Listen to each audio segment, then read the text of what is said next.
My favorite part about writing the pieces for my internship was recognizing that the Bible is relevant for all people and all time. In this piece, Jacob and Esau show us that messy homes existed even thousands of years ago. It's kind of complicated. Haven't we all said this at some point? It's the perfect balm to cover family confusion, but when all is said and done, it's just messy. We love to use the word complicated for messy. Your sister marries your ex-boyfriend from college. Your parents have siblings that love to be divisive. Your in-laws start to make some backhanded comments. Families get messy. That's part of the results of sin. From the beginning, there were messy families. Cain killed Abel. Joseph was sold into slavery by his brothers. Job's wife told her husband to die. Having a messy home doesn't surprise God. It gives him the amazing opportunity to redeem our situation and show us that he is our true home.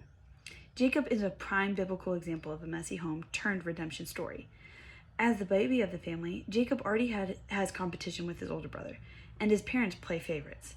Jacob is his mom's favorite, but Esau is his dad's favorite, which comes with all the benefits.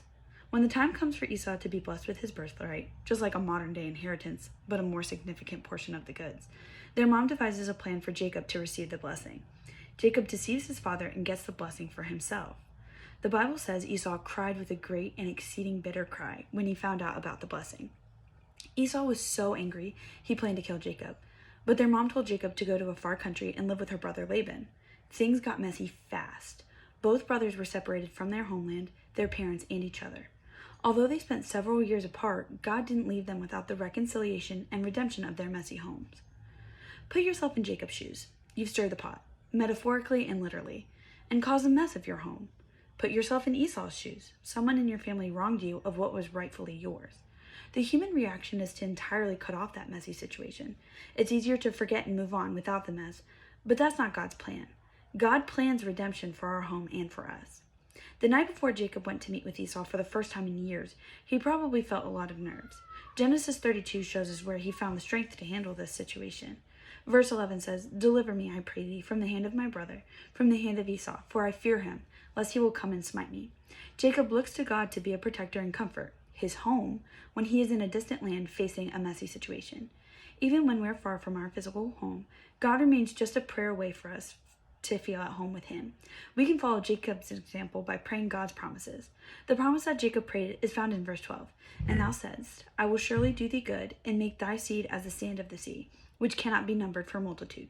God will never let his word return void, and Jacob claims a promise that God will preserve him for the future.